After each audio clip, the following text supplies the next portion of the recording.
ನಮಸ್ಕಾರ, ವನಶ್ರೀ ಚಾನಲ್ಗೆ ಸ್ವಾಗತ. ಹೊಸ ವಿಡಿಯೋ ತಂದಾಯಿತು. ಬನ್ನಿ ಇವತ್ತು ಅಗ್ನಿಸಾಕ್ಷಿ ಸೀರಿಯಲ್ಲು ಹೇಗೆ ಮೂವ್ ಆಗ್ತಿದೆ, ಏನು ಸ್ಟೋರಿ ಇದೆ ನೋಡೋಣ.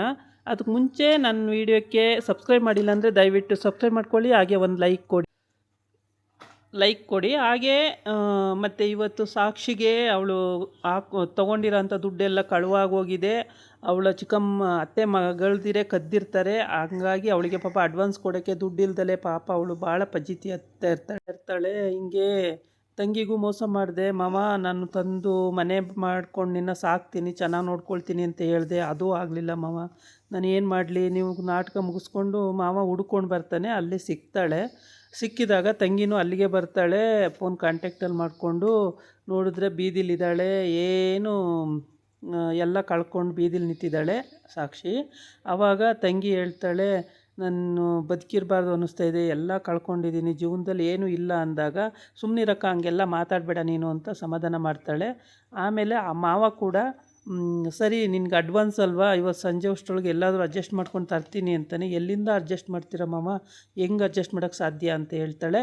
ಆಮೇಲೆ ಇಲ್ಲ ನೀನೇನು ಯೋಚನೆ ಮಾಡಬೇಡ, ನಾನು ಕೊಡ್ತೀನಿ, ನೀನು ಸುಮ್ಮನೆ ಇರು ಅಂತ ಹೇಳ್ತಾನೆ ಅವ್ರ ಮಾವ. ನೀನೇನು ಯೋಚನೆ ಮಾಡಬೇಡ, ದುಡ್ಡು ಎಷ್ಟಿದ್ರು ನಾನು ತೊಗೊಂಡು ಬರ್ತೀನಿ, ನಿನಗೆ ಮನೆ ಮಾಡಿ ನಿನ್ನ ಜೊತೆಗೆ ನಾನು ಇರ್ತೀನಿ, ನಿಮ್ಮಿಬ್ಬರ ಜೊತೆಗೂ, ನಿಮ್ಮಿಬ್ಬರನ್ನೇ ಬಿಡೋಕ್ಕಾಗಲ್ಲ ಅಂತ ಹೇಳ್ತಾನೆ. ಅದಕ್ಕೆ ಹಂಗಾಗಲ್ಲ ಮಾವ, ಅತ್ತೆ ಸುಮ್ಮನಿರಲ್ಲ, ಬೇಡ ಅಂತಾಳೆ. ಆಗ ಸರಿ ಹಂಗಿದ್ಮೇಲೆ ಅಕ್ಕ ನಾವ್ಯಾಕೆ ಇಲ್ಲಿರಬೇಕು, ಅದು ನಮಗೂ ಸೇರಿದ ಮನೆ ಅಲ್ವೇನೆ, ನಾವು ಅಲ್ಲೇ ಹೋಗೋಣ ಅಂತಾಳೆ. ಹಂಗೆ ಹೋಗೋಕ್ಕಾಗಲ್ಲ ಕಣೆ, ಬಂದುಬಿಟ್ಟಿದ್ದೀವಿ, ಮತ್ತೆ ಹೆಂಗೆ ಹೋಗೋದು ಅಂತ ಸಾಕ್ಷಿ ಹೇಳ್ತಾಳೆ. ಅದಕ್ಕೆ ಅವ್ರ ಮಾವ ಹೇಳ್ತಾನೆ, ಅಲ್ಲಿಗೆ ಬರೋದು ಬೇಡ ಕಣಮ್ಮ, ನಿಮಗೆ ಭಾಳ ಹಿಂಸೆ ಕೊಡ್ತಾರೆ ಅವ್ರು 3 ಜನ ಸೇರಿಕೊಂಡು, ನನ್ನ ಮಕ್ಕಳು ನನ್ನ ಹೆಂಡತಿ ಎಲ್ಲ ಎಷ್ಟು ಕೆಲಸ ಮಾಡಿದ್ರು ನಿಮ್ಮ ಹತ್ರನೇ ಕೆಲಸ ಮಾಡಿಸ್ತಾರೆ ಎಷ್ಟಿದ್ರೂ. ಅದಕ್ಕೆ ನೀವು ಯಾಕೆ ಅಷ್ಟೊಂದು ಕಷ್ಟಪಡಬೇಕು, ನನಗೆ ನೋಡಿ ಭಾಳ ಹಿಂಸೆ ಆಗುತ್ತೆ, ನೀವು ಅಲ್ಲಿ ಬರೋದು ಬೇಡ, ಬೇರೆ ಮನೆ ಮಾಡಿಕೊಂಡು ಇಲ್ಲೇ ಬಿಡೋಣ ಎಲ್ಲಾದರೂ ಅಂತ ಹೇಳ್ತಾರೆ. ಅದಕ್ಕೆ ಸಾಕ್ಷಿ ಅದು ಆಗಲ್ಲ ಮಾವ, ಅದು ಅಡ್ವಾನ್ಸಿಗೆ ಎಲ್ಲಿಂದ ತರೋದು ದುಡ್ಡು ಅಂತಾಳೆ. ಆಮೇಲೆ ಎಲ್ಲರೂ ಸೇರಿ ಮಾತಾಡಿಕೊಂಡು ಅಲ್ಲಿಗೆ ಹೋಗ್ತಾರೆ. ಹೋದಾಗಂತೂ ಅವಳು ಬಿಟ್ಟಂಗೆ ನೋಡ್ತಿರ್ತಾಳೆ ಅವ್ರ ಅತ್ತೆ ಮಂಜುರಿ. ಬಿಟ್ಟಂಗೆ ಸದ್ಯ ಬಂದ್ಲಲ್ಲ, ನನ್ನ ಕೆಲಸ ಕಡಿಮೆ ಆಯಿತು, ನನಗೆ ಅಡುಗೆ ಮಾಡೋದು ತಪ್ಪಿತು, ಕೆಲಸ ಮಾಡೋದು ತಪ್ಪಿತು ಅಂತ ಅವಳು ಅನ್ಕೋತಾ ಇರ್ತಾಳೆ. ಅಷ್ಟೊತ್ತಿಗೆ ಸರಿ ಬಂದಲ್ಲ ಸಾಕ್ಷಿ ಅಂತೇಳ್ಬಿಟ್ಟು ಇವಳು ಮಗಳದಿರಿಬ್ಬರು ಹೋಗ್ಬಿಟ್ಟು, ಒಳ್ಳೇದಾಯಿತು ನೀನು ಬಂದಿಯಲ್ಲ, ನಿನ್ನ ಅಡುಗೆ ರುಚಿ ನೋಡಿ ಎಷ್ಟೋ ದಿನ ಆಯಿತು, ನಿನ್ನ ಅಮ್ಮ ಮಾಡಿದ್ರು ಅಡುಗೆ, ಸೊಪ್ಪಿನ ಸಾರು ಅಂತ ಮಾಡಿದರು, ಬಾಯಿಗಿಡಂಗೆ ಎಲ್ಲ, ಒಂಚೂರು ಚೆನ್ನಾಗಿರಲಿಲ್ಲ, ಒಂದು ಅಡುಗೆನೂ ಚೆನ್ನಾಗಿಲ್ಲ, ಏನೂ ಚೆನ್ನಾಗಿಲ್ಲ, ತಿನ್ನೋಕ್ಕೆ ಆಗಿಲ್ಲ, ಹಂಗೆ ಇದೆ, ಮಧ್ಯಾಹ್ನ ಮಾಡಿದ್ದೆ ತಿನ್ಕೊಂಡು ಅಂತ. ಮಧ್ಯಾಹ್ನ ಏನು ಅಡುಗೆ ಅಂತ ಕೇಳ್ತಾಳೆ. ಏನು ಅಡುಗೆ ಮಾಡೋದಮ್ಮ, ಬೆಳಗ್ಗೆ ಮಾಡಿದ್ದೆಯಾ, ನನ್ನ ಕೆಲ ಆಗಲ್ಲ ಮಾಡೋಕ್ಕೆ, ಅದಕ್ಕೆ ಅದನ್ನೇ ಮಧ್ಯಾಹ್ನದನ್ನೇ ಇವಾಗ ತಿನ್ಕೊಂಡು ಅಂತ ಅವ್ರ ಅತ್ತೆ ಹೇಳ್ತಾಳೆ. ಸರಿ ಸಾಕ್ಷಿ ಬಂದಿಯಲ್ಲಮ್ಮ, ಹೋಗ್ಬಿಟ್ಟು ಒಂದು 4 ಪಾತ್ರೆ ಇದೆ, ಎಲ್ಲ ವಾಶ್ ಮಾಡಿ ತೊಳೆದಿಟ್ಕೊಂಡ್ಬಿಡಮ್ಮ ಅಂತ ಹೇಳ್ತಾಳೆ. ಅದಕ್ಕೆ ಅಡುಗೆ ಮಾಡಿರೋರು ನೀವು, ಊಟ ಮಾಡಿರೋರು ನೀವು, ಬಳಸಿರೋರು ನೀವು ತೊಳೀರಿ, ನಾನು ಯಾಕೆ ತೊಳಿಲಿ ಅಂತಾಳೆ. ಎಲ್ಲರೂ ಮುಖ ನೋಡ್ಕೋತಾರೆ. ಮುಖ ನೋಡಿಕೊಂಡು ಏನಪ್ಪ ಇಷ್ಟೊಂದು ಧೈರ್ಯವಾಗಿ ಮಾತಾಡ್ತಿದ್ದಾಳೆ ಇವಳು ಅಂತೇಳ್ಬಿಟ್ಟು ಆಶ್ಚರ್ಯವಾಗಿ ನೋಡ್ತಾರೆ. ಆಮೇಲೆ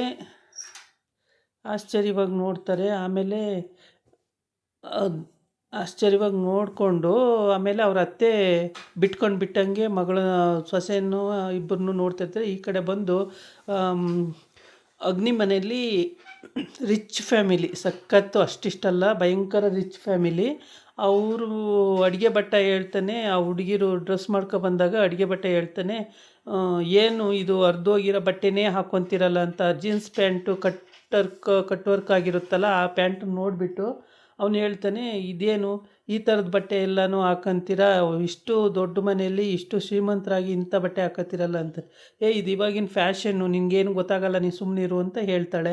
ಎಂಥ ಫ್ಯಾಷನ್ನು, ವರ್ಕಲ್ ಬಟ್ಟೆ ಹಾಕ್ಕೊಳ್ಳೋದು ಫ್ಯಾಷನ್ನಾ, ಇದು ನೋಡೋಕ್ಕಾಗಲ್ಲ ಈ ಥರ ಬಟ್ಟೆ ಹಾಕ್ಕೊಂಡ್ರೆ, ನನಗೆ ಅದಕ್ಕೆ ಇದು ಇಷ್ಟ ಆಗಲಿಲ್ಲ ಅಂತ ಹೇಳ್ತಾನೆ. ಐರನಿಗೆ ತೊಗೊಂಡೋದಾಗ, ನೀನು ಸುಮ್ಮನೆ ಇರೋ, ನಿನಗೇನು ಗೊತ್ತಾಗಲ್ಲ, ನೀನು ಮಾತಾಡಬೇಡ ಅಂತ ಹೇಳ್ತಾಳೆ.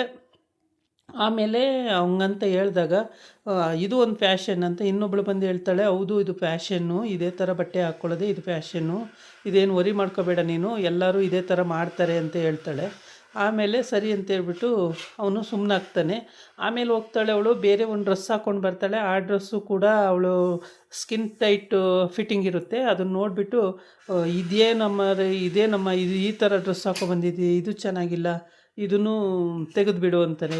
ಸುಮ್ಮನೆ ಇರೋ, ನಿನ್ನ ಕೆಲಸ ಎಷ್ಟೈತೋ ಅಷ್ಟು ನೋಡ್ಕೊಳ್ಳೋ, ನಿನಗೆ 25 ಮಾತಾಡಬೇಡ, ನಿಂದು ಅಡುಗೆ ಕೆಲಸ ಮಾಡು, ನನ್ನ ಡ್ರೆಸ್ ಬಗ್ಗೆ ಆಗಲಿ ನನ್ನ ಸ್ಲಿಪ್ಪರ್ ಬಗ್ಗೆ ಆಗಲಿ ಮಾತಾಡಬೇಡ ನೀನು ಅಂತ ಬೈತಾಳೆ.